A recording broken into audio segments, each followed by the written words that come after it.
Hello and welcome to the Transitions podcast, the show that empowers you to seamlessly move from one area of your life or one season of your life to another. I'm your host, Chris Powell, and I'm joined by my co-host, Emily Pierce. Say hi, Emily. Hi. Today, we're going to talk about prison transitions with Mark Barrett, he's been a friend of mine for about a year and a half, 2 years. He's got quite a story. We'll discuss the ins and outs of life after prison. So be sure to listen to this all the way through. All it's going to do is help you in whatever you're going through. As always, please like and follow Transitions on the Instagram and Facebook on the Transitions Podcast Show. You can always shoot us an email at transitionspodcast7@gmail.com or visit our webpage at transitionspodcast7.com and subscribe to get updates as I just said. We look forward to hearing from you. Our broadcast, by the way, is always on Wednesday at 6 p.m. Eastern Time on WYTV7.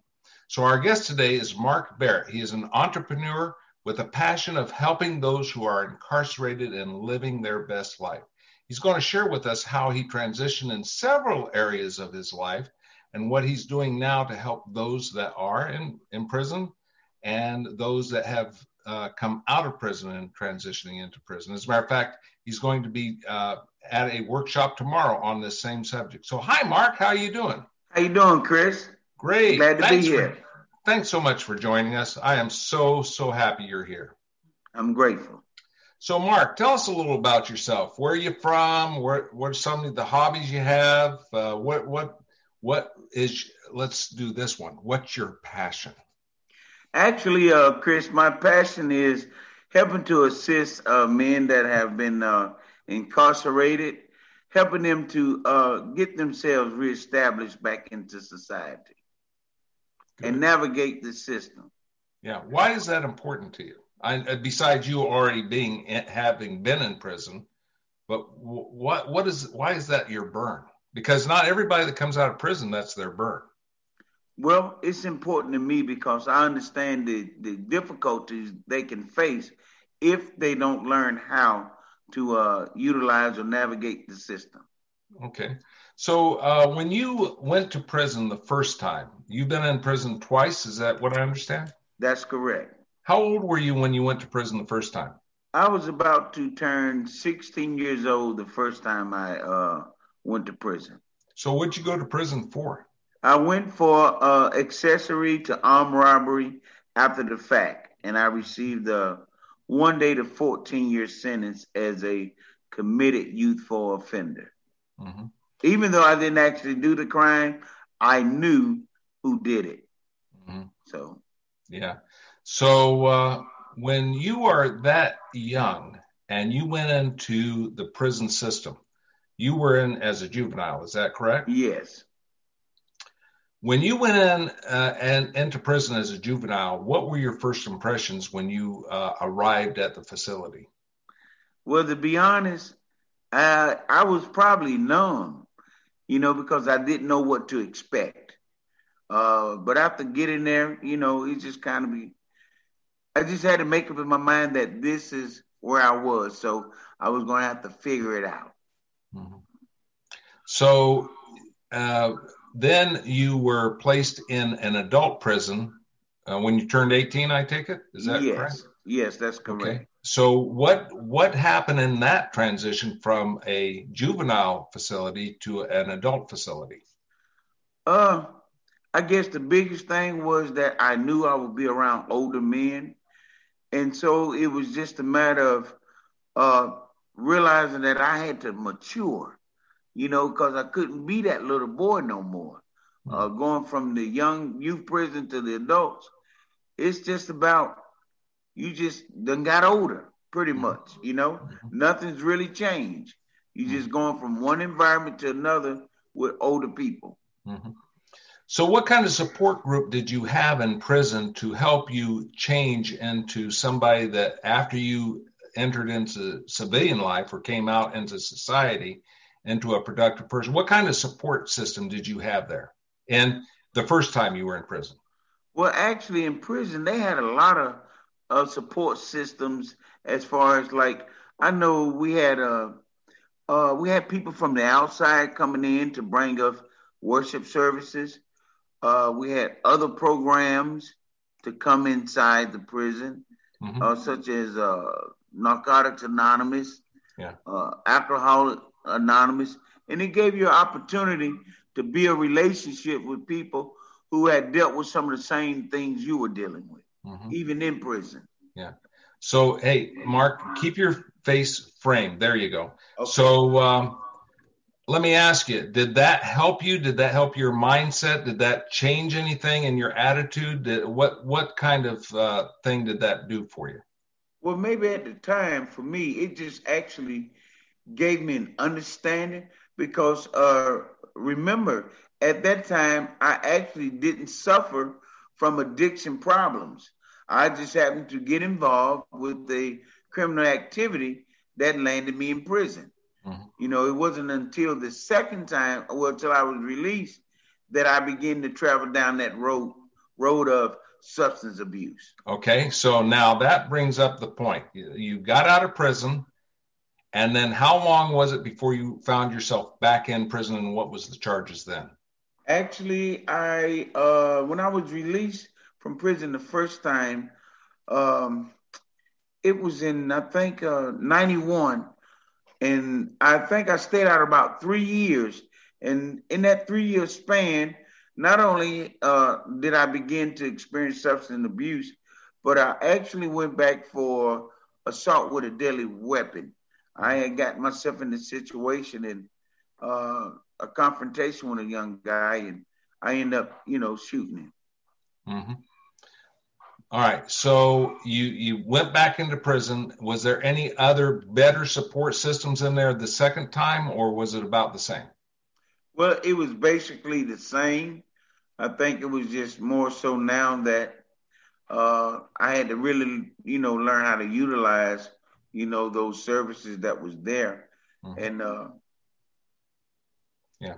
All right. So now you got out of prison the second time in were you saying 1997? November the 3rd, 1997. All right. So what kept you, by the way, just for folks to know, somebody that is underage that goes to prison, there's a 75% revisitism. 75% of juveniles will end up in prison within 1 year. Just to let you know. Yes. All right. So what kept you out of prison? What helped you? What sustained you? Was there support groups? What kept you from moving into that criminal type of mindset again? To be honest with you, Chris, I really believe that somewhere in my mindset, I had just had enough. And at the same time, 2 weeks before I came home, my brother passed away. And then 3 months after being released, my mother passed away. So pretty much that was the last person from my immediate family to pass away. So I was on my own. And so I didn't have that support system of my family now. So I just had to make up in my mind, I didn't want to go back. Mm-hmm. Did you was there any other people around you to help you, to keep you accountable, to keep you from, because emotions run pretty high, don't they? Yes. So as a matter of fact, we've had discussions on that, haven't we? Yes. Yeah. So, but to keep you kind of, I don't want to say reined in, but keep you in a situation where you were not going to travel down that road. Did you go to NA, for instance? Actually, to be honest, no, because I didn't have any, contact information at that particular time. Mm-hmm. But Bob Davis, who worked at vocational rehabilitation in Stonewall Jackson Training School, he was the person that I could go to and talk to that not only had me accountable, but, has always been a big part of my life. Because remember, before my 2 terms of incarceration, I had also been to juvenile delinquency school, and that's where I met him at. And I think I was 14 years old at that time. Okay, good. So what I'm hearing you say is that people that you surround yourself with will definitely help you in transitions in life. Am I hearing that right? Yes, correct. Okay.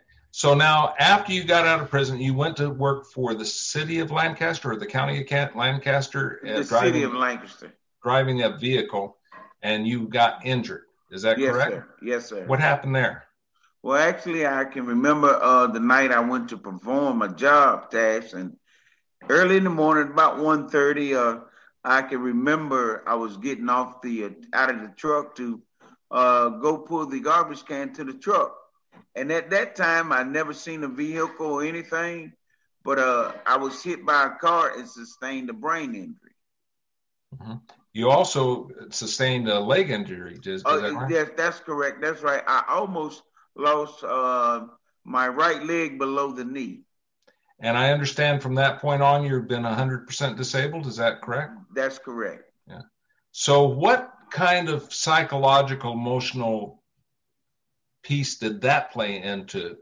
I mean, when you found out that you couldn't actually work like you were able to work, what did that do to you? It really just sent me to a place of a depression, feeling like I would never measure up again, and then constantly having to hear from the doctors or your loved ones that you can't do this, you can't do that. Then mentally, your mind begins to embrace that. And for me, it just sent me into a place that I just didn't know exactly where I was going at the time. So you were kind of lost. Is that what I'm hearing? Yes. So what brought you out of that? Well, it was a long time before I came out because it was in the midst of that depression that I actually began the substance abuse, which went on for years. Folks, you hearing this? I hope you're hearing this, okay? It's all too common. All right, so in your substance abuse, what happened there? Not understanding what is now known as the disease of addiction. I finally hit that bump in the road to where I knew I needed some help. And so I began to now attend Narcotics Anonymous, where the information that I heard once before, that began to really make sense that it really is a disease. Yeah. It truly is. So, folks, we're going to continue this discussion. We're going to take a commercial break. Mark, this story is, gripping. Thank you for being here. So right now we're going to take a break, and we'll be back in a moment.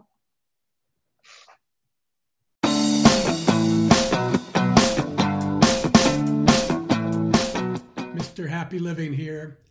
I love good things made by good people. That's why I love Zona Plus, the world's first software-controlled handheld device that improves cardiovascular health using isometric exercise. You're going to love yours too. I use mine almost every day to keep my blood pressure right where it should be. It also helps maintain healthy blood and oxygen flow and bone density. And it increases the production of nitric oxide, which also increases blood flow and lowers blood pressure. All good stuff. But what really surprised me is this little device has been adding muscle to my biceps too. I walk around all day long feeling pumped. Check them out at happyliving.com and select Partners in Happy for $50 off. Plus, for every order placed in the month of January, I'll donate $50 to WITV7 and another $50 to Life Vest Inside.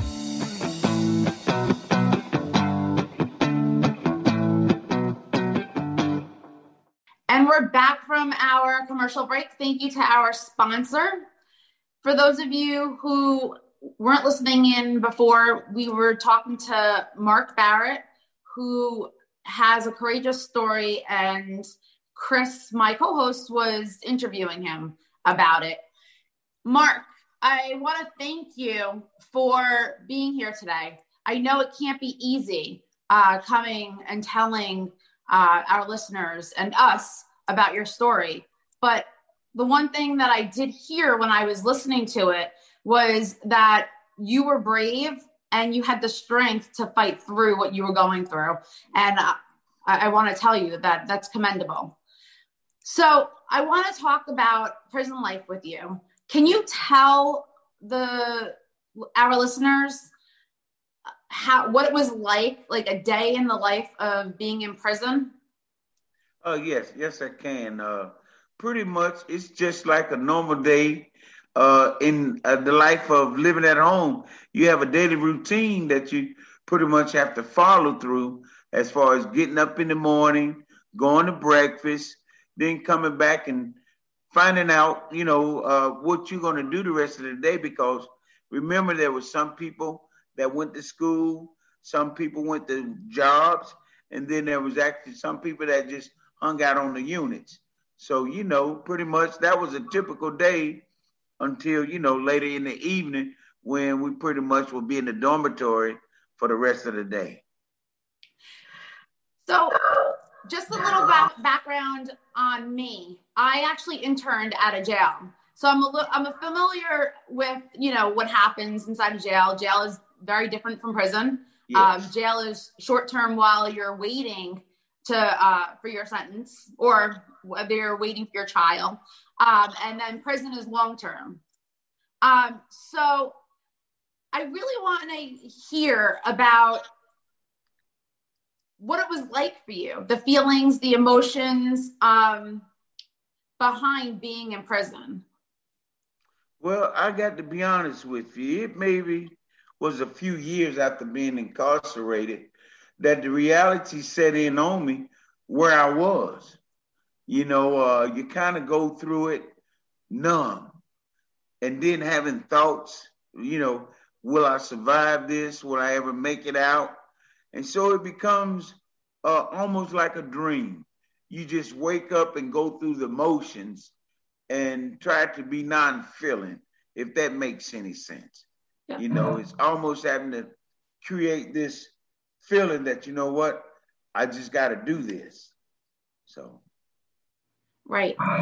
So what got you through prison when you were in prison and you were going through those numb emotions? What helped you get through to being released?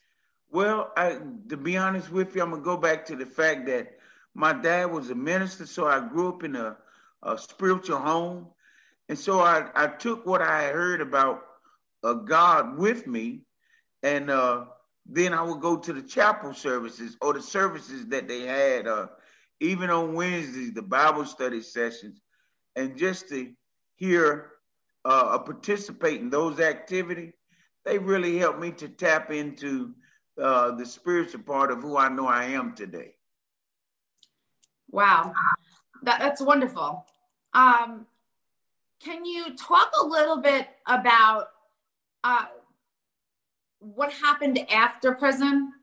So you got released, and I'm a little bit familiar with the process because I was a reentry case manager. So I help people, and I can tell you that from where I was working, I was not impressed with the prison's release system because they didn't offer rehabilitative services. They didn't have housing. It was like you were setting the person up for failure. And I didn't think that was helpful. So can you talk about what your experience was? Yes, I can. But let me say this first. And this just for the record. Prison does not rehabilitate one. The individual, now that I look back on it, he has to have a desire to change. It's just the rehabilitation is just a part of what the system uses to keep the prisons going. But anyway, upon my release, I actually was picked up by my son's mother. And it was just kind of like, you just come home and you have to make the best of it. But at that particular time, because mind you, this was my second time, I kind of had an idea, or knew that wasn't for me anymore. And again, my brother died 2 weeks before I came home. Then my mother died. And like I said, it was a long haul, but at some point, I finally realized that I just had to make up in my mind that I wanted to have a better life out here. And so I got in touch with vocational rehabilitation, and I started from there. That speaks volumes. It really does, because what you just said was very powerful. It's the person that wants to be rehabilitated, not the prison that does it. So you got out and you got the help. How did you research the resources for people that may be just coming out of prison? How did you find those resources? Well, I think one of the key things for me was the fact that I remembered who Mr. Bob Davis was and where he worked. And see, he used to come to the prison units because he was a part of the reentry program. And I remember telling him that I was soon to be released, and he told me to get in touch with him. So when I look back on it, I think the relationship that I had with him from training school was a great benefit once I got out the second time. But for the most part, there's nothing in place when a person's about to be released from prison, as to showing them who to contact, who to get in touch with. So that's why I'm grateful to have this opportunity, because I believe now that's a part of my mission, what I'm here to do. That's wonderful. I'm going to turn it back over to Chris. I want to thank you again. You have a very courageous story that I think that people that are listening will really get help from. And I'm going to turn it back over to Chris. And thank you, Emily. Thank you, Emily. It's always great seeing your bright, shiny smile, and it's wonderful. So I have one question for you, Mark. What's next for you? You're in the here and now. What is happening in your life now? Well, and actually, just tie it in pretty tight, because we're running out of time. Okay, well, actually, after just coming through 9 weeks of radiation treatment, I've been pursuing getting my 501c3 status to establish Onesimus Transitional Institute, which is to help men that are coming out from incarceration, to show them how to navigate the system, but at the same time to let them know that it starts from the inside. That's awesome. Exactly. So any other words of wisdom? You said something on the break. Do you recall what it is? Can you relate that? That's okay. Yeah, putting you on the spot. Okay. What's God doing in your life, Mark? Actually, on tomorrow, I will be going to Charlotte to speak at a men's conference where there's formerly incarcerated guys who've gotten out and have become successful. And I thank God is joining me to continue to build relationships with other men that have been incarcerated that are now successful on the outside.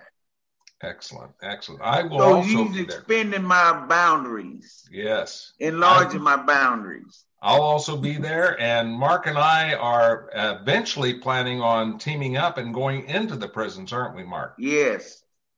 I'll tell you. Forward to it. By the way, what's your face? How did people contact you? Actually, you can contact me at Mark Barrett 637 at gmail.com. And you have a Facebook page. What's that Facebook page? And also Mark Barrett, my Facebook page. Mark N. Barrett, right? N. Barrett, yes. This is my Facebook page. He is a dynamite speaker. You watch his speaking events on Facebook, those live events. Yes. It'll knock your wheels off. I'm telling you, he's just great. So I want to thank you again, Mark, for sharing your story. It takes a lot of guts to do that. Thank you for having me, Chris. You're welcome. And I do want to conclude by just asking give one really good comment or advice to those that are in prison or have just come out of prison. Well, I want to say that, especially for the ones inside, before you get out, it's necessary that you create a plan for yourself before you get out, because it said that a man who fails the plan plans to fail. And I know from experience that's true. Very good. Very good. So thank you, Mark. As a matter of fact, Emily, don't you think we ought to have him on again sometime? Yeah, absolutely. Because he only brushed a little piece. That was the prison piece. Nobody's heard the rest of the story. And there's a lot of the rest of the story, isn't there, Mark? Yes, it is. Especially when we met, huh? Wasn't that a miracle? Yes, yes. Divine intervention. Amen. So we're going to be wrapping it up now. And Emily, what were your impressions about all this?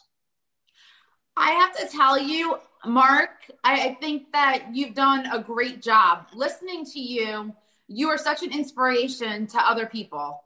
And I'm going to repeat what I heard you say. That was a very powerful thing. I heard you say, prison doesn't rehabilitate you.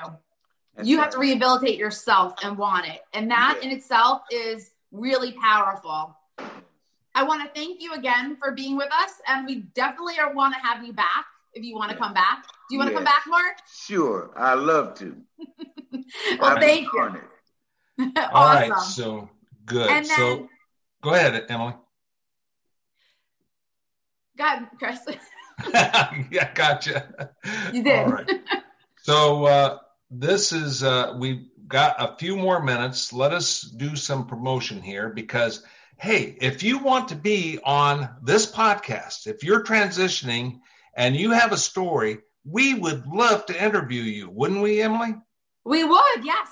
I think it would be great to have people like Mark and we have other people planned. So just as a matter of fact, you can get a hold of me at chris@powelladvisory.com, or you can reach us at Transitions Podcast 7. Is that correct?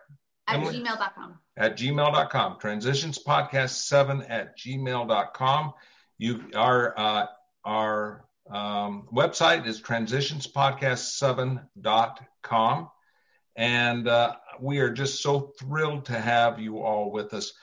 Also send us your stories. We're really open to stories, aren't we, Emily? Yeah, we are.